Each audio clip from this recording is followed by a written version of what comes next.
1993 թվականի հուլիսի 27-ը Երևանում հիշեցին որպես մի օր, երբ երկարատև մթության, էներգետիկ ճգնաժամի ու անլույս գիշերների մեջ հանկարծ քաղաքը 3 անգամ պայծառացավ, սակայն այս անսպասելի լույսը չէր խորհրդանշում ոչ հաղթանակ, ոչ պետական հաջողություն, այն եկել էր մի մարդու հրաժեշտի օրը։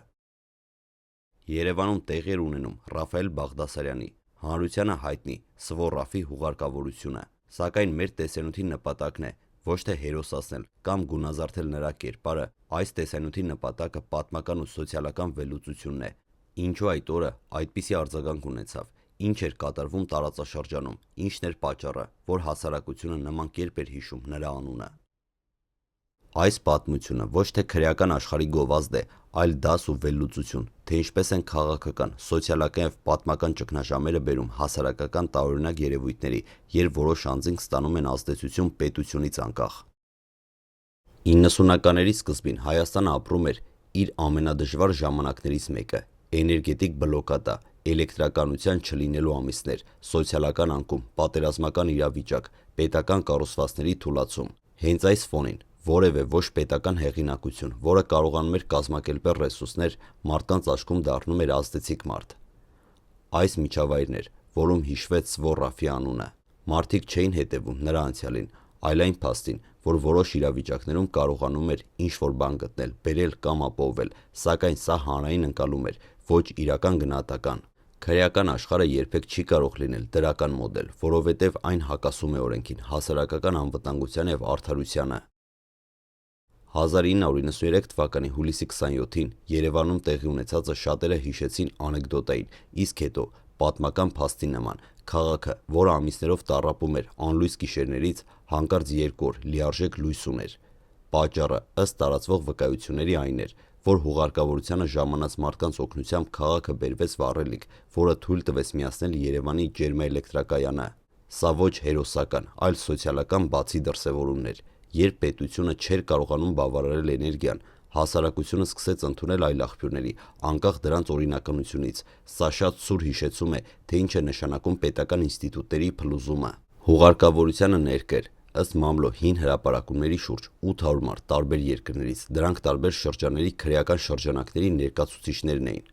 Սա ևս մեկ անգամ ցույց տվեց, ինչ միջազգային կապերի դաշտում էր գործում այդ ժամանակաշրջանի կրիմինալ ցանցը և ինչքան թույլ էր վերահսկողությունը։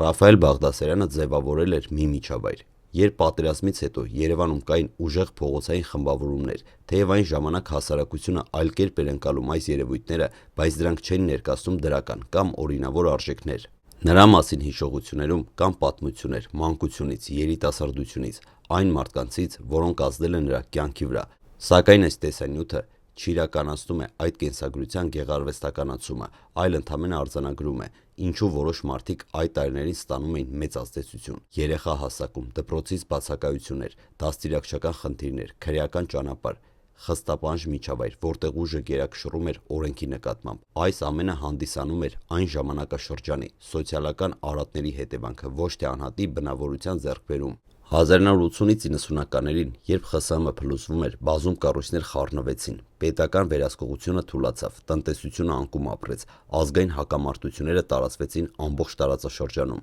Այս ընթացքում կրիմինալ խմբավորումները սկսեցին ունենալ ոչ թե միայն փողոցային, այլ նաև տնտեսական ու քաղաքական ազդեցություն։ Տարբեր աղբյուրներ նշում են, որ այդ տարիներին կային հանդիպումներ, ուղղված ուժայինների ու որոշ ազդեցիկ խմբերի դիրքորոշման փոփոխությամբ։ Ոմանք փորձում էին ներգրավել նոր քաղաքական համակարգի մեջ, ոմանք պահպանել իրենց ազդեցությունը։ Սա ընդգծում է մեկ կարևոր բան. պետության թուլացումը միշտ ստեղծում է կողային ուժեր, որոնք փորձում են զբաղեցնել դատարկված դաշտը։ Սա դաս է, ոչ թե պատմությունների ռոմանտիկ վերլուծություն։ 1992-ին Մոսկվայում տեղի ունեցած մեկ միջադեպ կապված Սվոր Ռաֆի ձերբակալման հետ դարձյալ պետք է չդիտել որպես արկածային պատմություն։ Այն ժամանակ տեղի էր ունենում Ռուսաստանի համակարգի վերակազմավորում և իշխանությունները խստացնում էին քրեական աշխարհին ուղղված մեխանիզմները։ Այդ դեպքը խորհրդանշում էր, ինչքան լուրջ պայքար էր սկսվել այդ ոլորտներում։ Դեպքը նաև ցույց տվեց, որ նույնիսկ հին համակարգի լավ ծանոթ մարդիկ այլևս չէին գործում նախկին պայմաններով։ Փաստացի այդ միջադեպից հետո սկսվեց մի փուլ, երբ քննություններն ու ձերբակալությունները դարձան ավելի կոշտ և ավելի գաղտնի։ Տարբեր հրապարակումներ նշում էին, որ առողջական վիճակը վատացել էր և իրականացվել էր գաղտնի տեղափոխում հիվանդանոց, բայց այդ օրերի մանրամասները երբեք լիովին հրապարակված չեն եղել։ Հաստատված է այն, որ նա մահացավ 1993 թվականի հունիսի 23-ին առանց գիտակցության գալու։ Հուլիսի 27-ին Երևանում տեղի ունեցած լույսերի վառումը դարձավ խորհրդանշական, բայց իրականում թաքցնում էր շատ ավելի խորը ցավալի իրողություն։ Հասարակությունը իր դժվար տարիներին կորցրել էր պետական հենարանները և ստիպված էր ընկալել այլընտրանքային ազդեցությունների գոյությունը։ Այս պատմությունը չի վերաբերվում թոփ քրեականներին կամ լեգենդերին, այն ցույց է տալիս ինչ է լինում, երբ հասարակությունը հայտնվում է ծանր ընկճվածության, աղքատության, անլույս գիշերների և անպաշտպանության մեջ։ Այս պահերին որոշ մարդիկ առաջ են գալիս ոչ թե հայրենասիրությունից, այլ պարզապես պատճառով, որ ունեն ռեսուրս, կապեր կամ ազդեցություն, սա դաս է, պետության կայացումը կարևոր է, հասարակական անվտանգությունը առաջնային է, և ոչ պետական ուժ չի կարող փոխարինել իրավական պետությանը։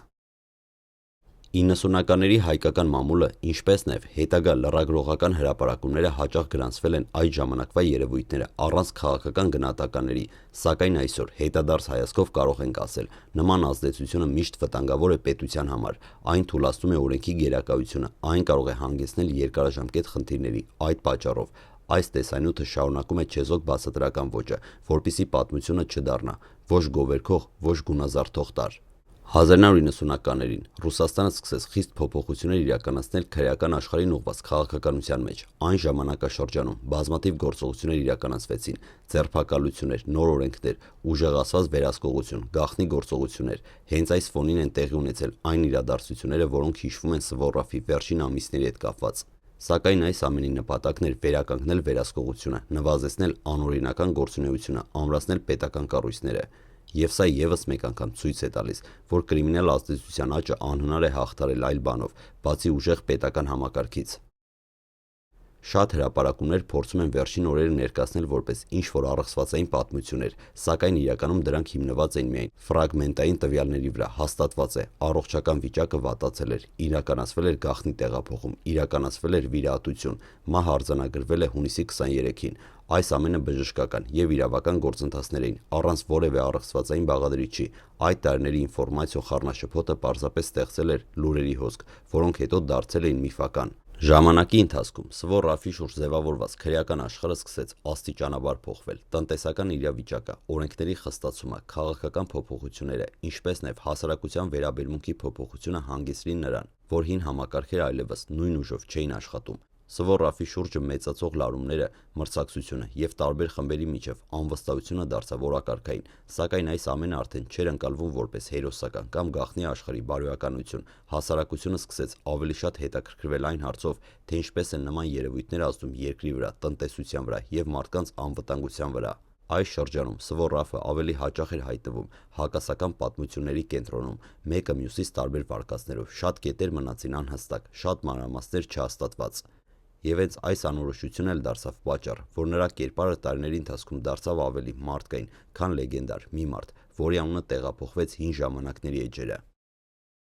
Սվորաֆի պատմությունը չի ավարտվում մեկ տողով կամ մեկ իրադարձությամբ, այն անընդհատ ձևավորված, հակասական, երբեմն չափազանցված, երբեմն հորինված պատմությունների խառնուրդներ, սակայն մի բան ակնհայտ է, ժամանակի ընթացքում նախկին ազդեցությունը նվազեց, ուժային կենտրոնները փոխվեցին և հին քրեական աշխարհի օրենքները թե Հայաստանում, թե տարածաշրջանում սկսեցին կորցնել իրենց դերը։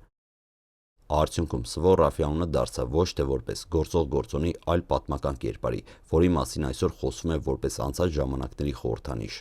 Սվորաֆի պատմությունը սոսկ անհատի պատմություն չէ, դա ժամանակի, միջավայրի, հասարակության ու մշակույթի փոխակերպման արտացոլումն է։ Նրա անունը մնաց պատմության էջերում, որպես հիշեցում, թե ինչպիսին էին անցած տասնամյակները և ինչ ուղղությամբ է շարժվում ժամանակակից աշխարհը։ Այսօր այդ ամենը դիտվում է ոչ թե հերոսական աչքերով, այլ ավելի հստակ ու գիտակցված տեսանկյունից։ Ամեն ինչ մնաց անցյալում, իսկ ապագան կառուցվի օրենքի ու անվտանգության վրա։